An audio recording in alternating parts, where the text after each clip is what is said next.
Bonjour à toutes et à tous, j'espère que vous allez bien. Pour celui qui me découvre pour la première fois, je m'appelle Thierry. Sur la vidéo d'aujourd'hui, je vais partager sur le thème comment développer l'Afrique ou comment est-ce qu'on devrait développer l'Afrique. Devons-nous développer l'Afrique dans le bavardage ou devons-nous développer l'Afrique en temps d'action. Donc reste sur le bout de la vidéo, enfin je puisse partager avec toi le fond de ma pensée. Sur la chaîne, je parle d'entrepreneurs d'investissement en Afrique, car je reste persuadé que c'est en entrepreneur en investissant qu'on pourra développer notre continent. C'est en investissant massivement sur le plan économique que le continent pourra se développer. Sur la chaîne, je fais la valorisation de nos produits de africains. Je fais la valorisation de nos produits. Si j'ai créé la chaîne aussi, ça me fait de vous partager mes associés que nous business, de partager mon mindset, afin de vous aider dans vos réalisations ou dans vos futures réalisations. C'est des thématiques qui vous parlent. N'hésitez pas à vous abonner en appuyant sur le petit bouton rouge, en validant la cloche, afin de ne pas manquer plusieurs vidéos business que vous cherchez. Petite parenthèse aussi. Ça c'est un grand merci à la communauté telle que des visionnaires. Nous sommes déjà pratiquement plus de 10 000. C'est grâce à vous que la chaîne est en train de grandir. Moi je vous ai dit, je vous livre mes connaissances de façon authentique. Le reste c'est vous qui faites, c'est vous qui vous abonnez. Continuez à partager massivement la vidéo autour de vous afin que nous soyons comme ça plusieurs à être informés. Abonnez-vous, les anciens qui ne sont pas encore abonnés, abonnez-vous, les nouveaux, abonnez-vous. Bienvenue aux nouveaux, bienvenue aux nouveaux. Bienvenue à tous les nouveaux qui rejoignent la chaîne. Donc sans plus tarder, je vais me lancer sur le thème d'aujourd'hui. En Afrique, comment est-ce qu'on pourra développer l'Afrique? Est-ce que l'Afrique va se développer vraiment dans le bavardage? Excusez-moi en termes d'origine, le bavardage, dans le blablatage? Constatez qu'en Afrique, nous avons énormément d'experts, énormément de spécialistes, des gens qui sont uniquement là sur l'analyse. Quand il faut analyser, c'est des champions. Mais quand il faut passer à l'action, on voit très peu de personnes. Pourquoi dans la communauté? Pourquoi dans la communauté? Si vous prenez sur le plan économique, vous avez des experts longs comme le bras. Vous passez sur le plan des experts et ils vont vous dire, vous passez sur le plan peu importe le plan, ils sont là. Dans les débats télévisés, tels qu'on les voit, c'est des champions à donner des leçons, à critiquer tels que les différents gouvernements en place. Mais qu'est-ce qu'on fait? Qu'est-ce que la diaspora fait? Qu'est-ce que les forces vives, les intellectuels tels qu'africains font? On passe le temps à blablater. Moi, ce que je suis en train de vous dire, les gars, arrêtons de blablater. Retroussons les manches, que chacun, selon son domaine d'expertise, se mette, descende sur le terrain et fasse le travail. Le travail se passe sur le terrain. Le travail ne se passe pas dans les salons feutrés. Le travail ne se passe pas en étant assis sur son canapé. On n'aime pas l'Afrique en étant assis sur son salon feutré, tel que, je sais pas, en Occident, en donnant des leçons. Si on aime l'Afrique, on descend sur le terrain et on fait le travail. Le travail, c'est d'être sur le terrain. Le travail, c'est de venir partager son expérience, partager son expertise sur le terrain, afin que l'Afrique puisse bénéficier. Ça ne sert à rien de dire je suis docteur et on est docteur, on exerce en Occident. Ça ne profite pas l'Afrique. Ça ne sert à rien de dire je suis ingénieur, on est ingénieur, on exerce en Occident. Ça ne profite pas l'Afrique. Oui, c'est bien d'aller étudier. Oui, c'est bien d'aller acquérir les compétences. Mais une fois on a ces compétences-là, il faudra que les ramener en Afrique afin de pouvoir faire bénéficier l'Afrique. Il y en a marre de tous ces débats à n'en pas finir, de tous ces directs à n'en pas finir, mais qui ne nous mènent nulle part. Le vrai travail, c'est ça, les gars. Oui? Je vous parle depuis l'Afrique. Je vous parle depuis l'Afrique. Je vous parle depuis mon exploitation. Arrêtez de dire c'est le système qui, depuis que je vous ai fait plusieurs vidéos comme ça, je dis le système ne fait rien, c'est le bavardage, c'est le blablatage. Je suis là, je travaille. Je ne connais aucun membre du gouvernement. Aucun membre du gouvernement, à l'heure actuelle, je dis c'est que je suis en train de faire des millions. Donc arrêtons de blablater quand on ne sait pas.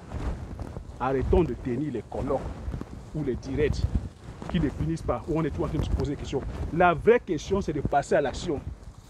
Il y en a marre, on est fatigué. Moi, je suis là, vous voyez, je suis là présentement dans l'exploitation de la palmeraie. Je me suis posé la question, j'ai regardé autour de moi. L'Afrique, le Cameroun a un déficit annuel de 250 000 tonnes d'huile chaque année. c'est un réel problème. Quand on sait que le palmier à huile qu'est Elias Guinessi est originaire d'Afrique, pour moi, je trouve aberrant qu'on soit aujourd'hui déficitaire. Des pays comme la Malaisie et l'Indonésie qui sont venus prendre les graines, prendre la technologie chez nous en Afrique, nous dame le pion. Ce sont eux qui produisent, ce sont eux qui ravitaillent le monde à 95%, à 95%, à 90%. Les 10%, il ne faut pas penser que l'Afrique, ce n'est même pas l'Afrique, l'Afrique est en dernière position. Moi, quand je vois ça, ça me fait mal. Je me dis, qu'est-ce que je peux faire aussi à mon petit niveau? C'est de venir comme ça, créer des plantations, me lancer que dans la production du palmier à huile, afin de pouvoir aussi colmater les brèches. Voilà. On trouve un problème, on va chercher la solution.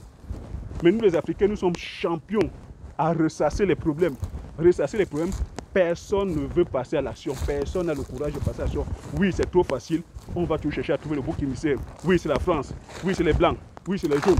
Oui, c'est les Noirs. Oui, c'est les Verts. Non, ce n'est jamais la faute de l'Africain. L'Africain, ce n'est jamais de sa faute. C'est la faute des autres. Une fois on a constaté que c'est la faute des autres, qu'est-ce qu'on fait? Qu'est-ce qu'on fait? On continue toujours à pointer du doigt. Et je vous ai dit que la technique qui consiste à pointer du doigt, c'est quoi? C'est que c'est trop facile de dire que c'est l'autre. Et ça nous met à l'abri en disant que c'est la faute de l'autre, ce n'est pas de ta faute. Non, c'est trop facile ça. Je dis les gars, si je fais cette vidéo, c'est que nous puissions passer à l'action. Si je suis en train de le faire, tu peux le faire. Je ne suis pas en train de faire la magie là les gars. Et vous avez vu que je suis assez transparent avec vous. Il y a 2 mois, j'ai failli mourir. Donc c'est pour vous dire aussi que dans la vie, il faut prendre des risques. Il y a des risques à prendre. Je ne suis pas en train de vous dire que d'un claquement de doigts, ça va se faire. Ce n'est pas facile. Je suis sur le terrain, je suis en train de braver les éléments. J'ai les moucherons qui me viennent dans les yeux, dans les narines, je transpire. Il y a 2 mois, j'ai failli mourir, les gars. Il y a 2 mois, j'ai failli mourir, je suis encore sur le terrain. Mais c'est le prix à payer. Vous pensez que les Chinois ont fait quoi? Les Chinois, pour avoir le développement qu'ils ont eu, les Asiatiques, ils ont fait quoi? Je veux dire que les 4 dragons, ils ont payé le prix, les gars. Ils se sont sacrifiés. Certains ont fait ça au péril de leur vie. N'ont pas vu, mais on dit on fait ça parce que la génération qui viendra derrière va profiter. Nous voulons quoi? Non. Quand on va dire ça, mais est-ce que je vais manger ça? Est-ce que je vais vivre? Si je fais ça, je vais faire ça pour les autres. L'Africain est égoïste. À un moment donné, on doit savoir, on doit payer le prix pour que la jeune génération qui vient derrière puisse profiter. Il va falloir payer le prix pour que tes enfants puissent bénéficier, pour que les enfants de tes enfants puissent bénéficier. À un moment, l'Africain doit arrêter d'être nombriliste. Je vous l'ai dit, que nous sommes nombrilistes, nous sommes égoïstes. On n'a pas de vision sur le long terme. Il faut le dire, le gars. Il faut dénoncer. Moi, je dénonce ça et je suis sur le terrain, je le dis. Il faut dénoncer ça. C'est ça le véritable problème. Notre problème, ce n'est pas l'autre. Le problème, c'est nous-mêmes. Et sur le plan individuel, le problème, c'est chacun. Sur le plan individuel, tout ce qui m'arrive, c'est de ma faute. C'est comme ça que j'analyse. Chacun devrait analyser que ce qui m'arrive, c'est de ma faute. Je peux avoir le contrôle des choses. Je me braque sur les choses sur lesquelles j'ai le contrôle. Est-ce que j'ai le contrôle sur ma vie? Oui. Sur certaines choses de ma vie, oui, je peux le faire. Est-ce que j'ai le contrôle sur la météo? S'il pleut aujourd'hui, pourquoi est-ce que je vais commencer à me prendre la tête parce qu'il pleut? Non. Je m'adapte. Je m'habille selon la météo. S'il pleut, je mets un épais, je vais dehors. C'est comme ça qu'il faut faire les gars. On devrait s'adapter. On devrait, oui, on ne devrait pas être toujours là à pleurnicher. Nous sommes les champions du monde à pleurnicher. Vous voyez tout ça? Je suis en train de marcher comme ça dans mon exploitation. Ce n'est pas facile. Mais on s'adapte. On tombe, on se relève. Je vous le dis, on tombe, on se relève. La vie, c'est ça. Mais au final, voilà, ça donne ça. Donc les gars, si j'avais un message à passer, arrêtons de blablater, arrêtons de plénicher, retroussons-nous les manches, mettons-nous au travail. Voyez-moi, si on se met au travail, vous ne savez pas, en 1 mois, en 2 mois, en 3 mois, en 1 an, en 2 ans, tu sais ce que tu peux devenir?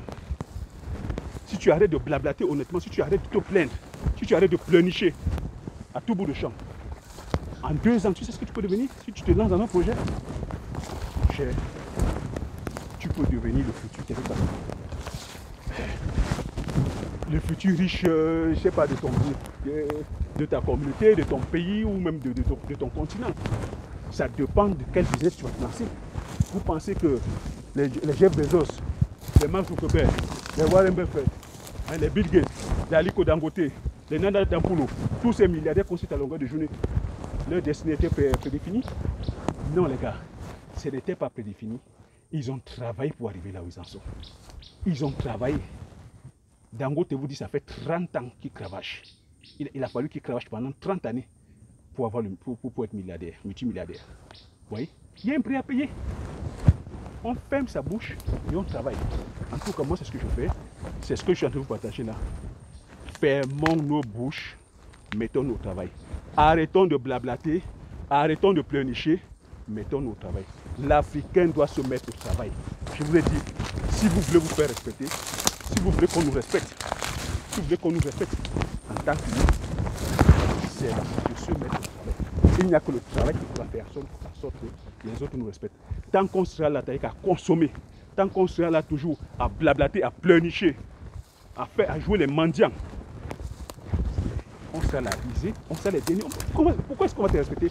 Les autres vont à la lune, les autres créent, hein, ils sont dans la technologie, ils créent des objets, ils créent des voitures. Toi, on vient te respecter en tant que pourquoi?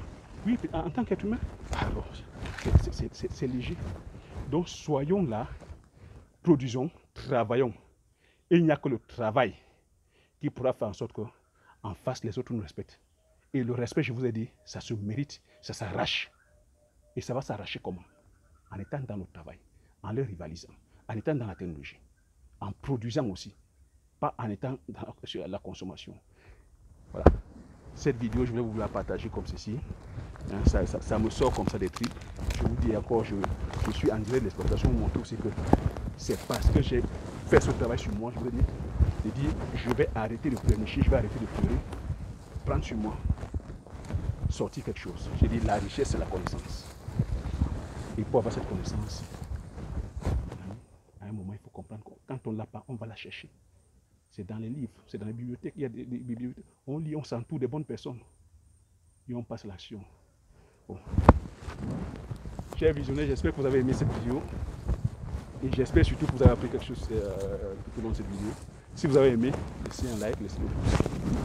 Laissez-moi un commentaire, donnez-moi vos avis concernant ce sujet. Je me ferai le plaisir de les lire. Et partagez massivement la vidéo autour de vous, afin que nous soyons comme ça plusieurs à être informés. Comme bien coutume à vous dire aussi, l'information c'est la connaissance c'est la richesse.